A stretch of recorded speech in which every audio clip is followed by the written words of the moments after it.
So which gate you gonna go? I'll use the non-white. I'm considered as colored, so I have to go through this gate. This is for non-whites, and this is for whites. The Union of South Africa? Apartheid. I'll tell you what apartheid actually means. Apartheid eventually ends. At the end, it becomes like this, a museum. Apartheid. So she was classified white, classified as colored. Look at this city in South Africa. White people live in this neighborhood and black people live in this neighborhood. They're separated. Throughout the whole city of Cape Town, you can clearly see the difference in the standard of living. It seems like white people live in California with the most luxurious sites, but black people live in the worst areas. It's not just in this neighborhood or in this city. It's in the whole country.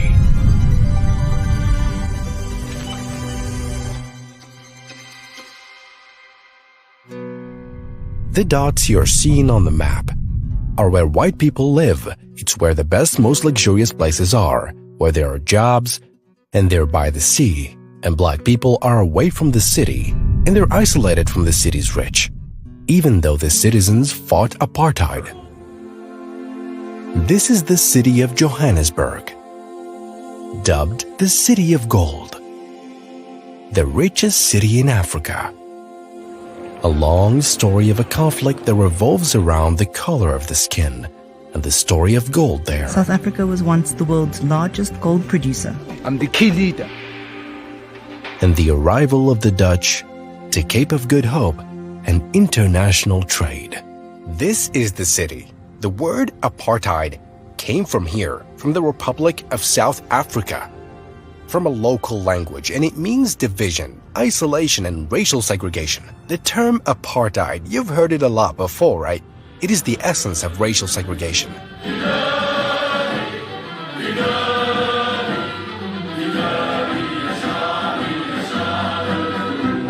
This is in South Africa. They're supporting Palestine everywhere. There's deep sadness in their eyes about Palestine, though South Africa is the farthest point in southern Africa. We're in Johannesburg, South Africa. There's a conference here, a campaign called the Global Campaign to Return to Palestine. At the same time, Nelson Mandela's family is here. Nelson Mandela. اسمه Nelson Mandela. Until Palestine is free. To liberate Al-Aqsa and all of occupied Palestine. Only free men can negotiate. Well, my grandfather, President Nelson Mandela, our freedom is incomplete without the freedom of the Palestinian people. We all want to witness a free Palestine in our lifetime. So you said like the segregation and the apartheid, it wasn't as extreme as Israel now? No, nowhere near. Israel is practicing apartheid on steroids, as I say. It is far more. I've been to Palestine. We thought South African apartheid was extreme, but when you hear what is happening and you see what is happening in a place like Israel, you reflect back on your own experience in apartheid and you think, we were lucky.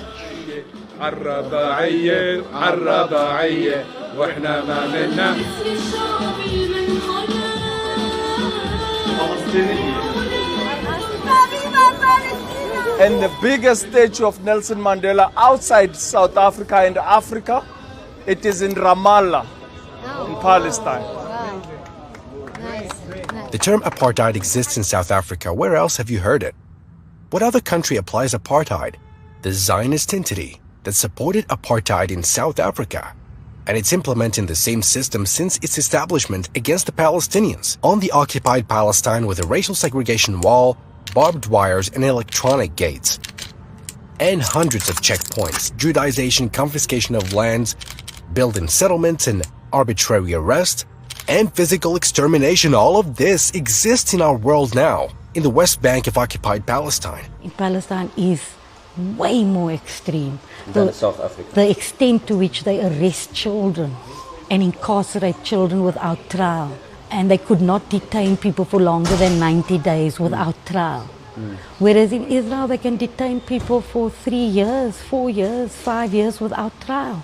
In South Africa, they couldn't do that. So this is South Africa. We came to film here to show it as an example, how they fought, held out, and resisted to beat apartheid. This is a prison in Johannesburg. It used to be for black people. A few steps from it, a prison for whites. This is for blacks in color. The one next to it is for whites, who are treated better, of course. So non-white section would include the Indian, Asian, colored you mixed race, and black prisoners over here. For the white male prisoners, they were incarcerated in the old fort, which is the other side of the complex. Okay. Also, Nelson Mandela was here before going to Robben Island? Yes, correct. So how I heard about technique, if they want to know between the colored and black, they put something in the hair. The pencil test. The pencil test was set to determine. Let's see if you're colored or not through a pencil test. Put through a pencil inside the hair, prisoner told to face down. If it drops, okay, you could be colored.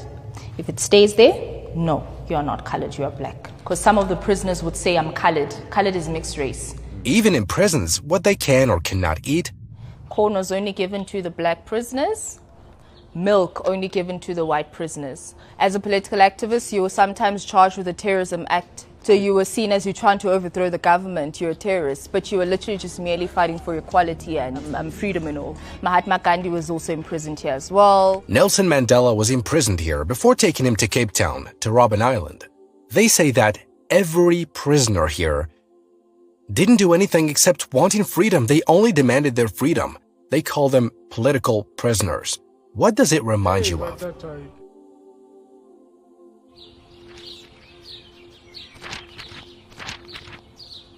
So apartheid, it means apartness. Apartheid was an official system from the government by law.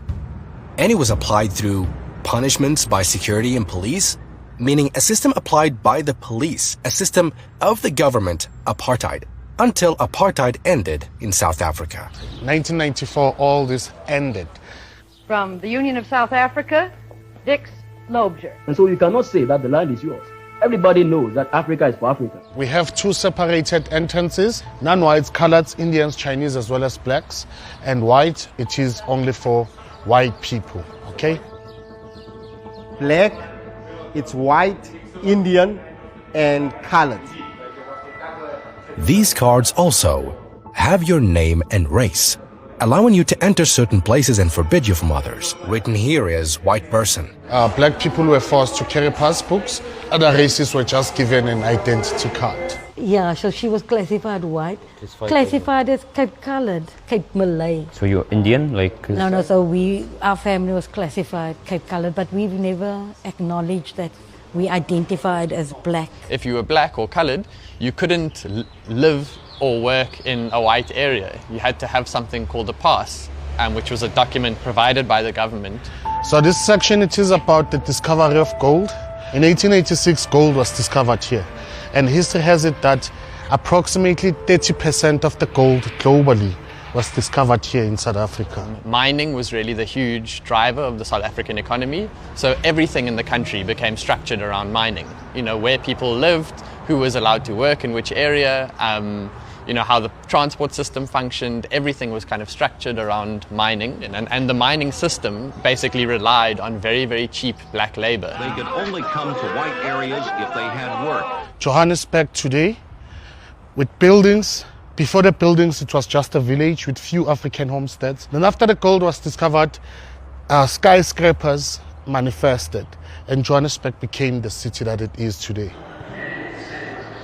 This was the truck that obviously was used to enter townships and arrest as many anti-apartheid activists as possible. Built by Mercedes-Benz.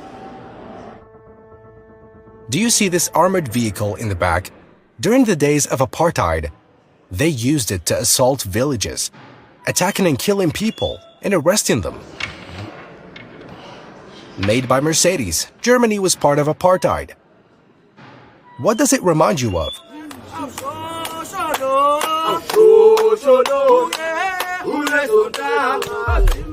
This was Nelson Mandela's house.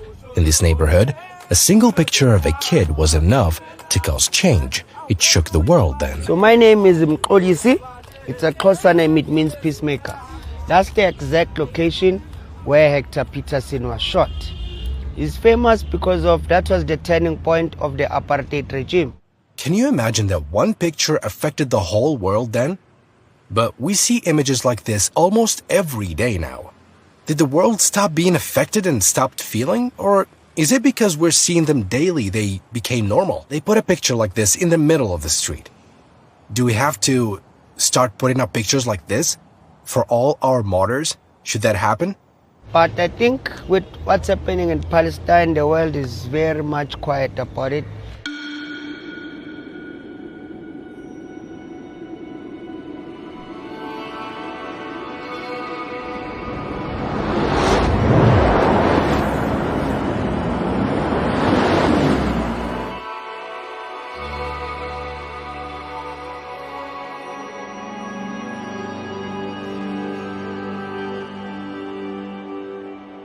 We had to go to South Africa's most beautiful city. Well, I think that people have a right to live as they want to. I think you can't put a barrier between people.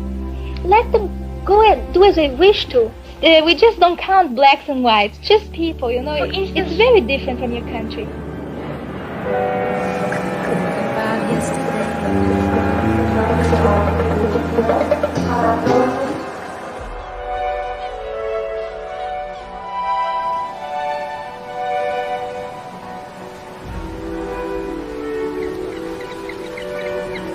The city of Cape Town, with its magical beaches.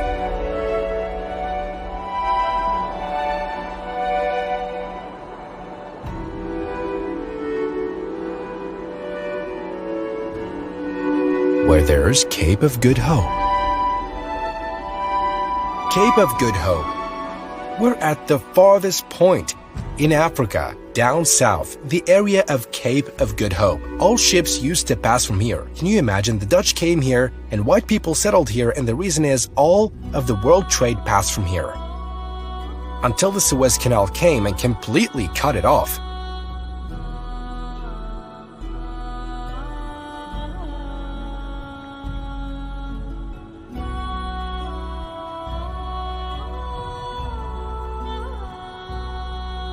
Check out the clouds up here.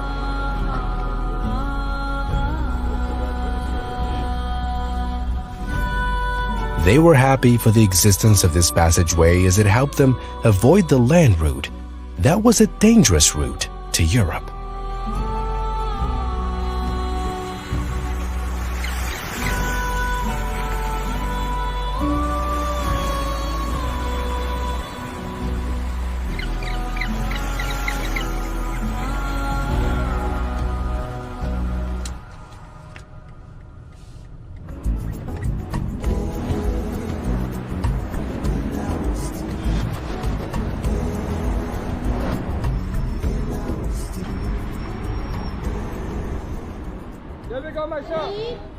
In the streets of Cape Town, in the Muslims' neighborhood, all the houses are colored, which is a symbol of freedom and equality here.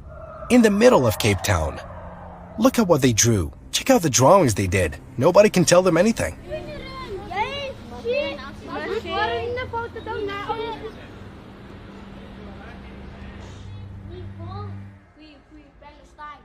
They have to stop that. Now they killed the women and the kids and everything.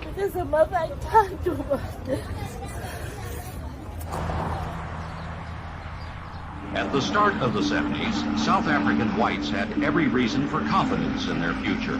They lived in the richest, most powerful country on the continent and enjoyed a standard of living almost unequaled anywhere in the world. Okay, how did apartheid end? You know, there was a massive boycott and divestment campaign where people living in other countries in the world forced their countries and forced private companies not to invest in South Africa. You know, our sports teams couldn't even play in other countries. So the world were aware of the apartheid, so trying to fight the apartheid. Of course, I mean, not every country tried to fight apartheid, particularly the United States did a lot of work to try and keep apartheid alive. You know, they supported, much like in current examples today of in Palestine and Israel, for instance, the United States played a very similar role. They gave a lot of support to the apartheid government. Eventually, the system of apartheid became unsustainable and it collapsed. So they realized, the apartheid government, they didn't end apartheid because they didn't believe in it anymore. They ended apartheid because it just wasn't working. Economically, there was too much pressure. Socially, there was a huge amount of resistance. A lot of people fighting very, very hard against it.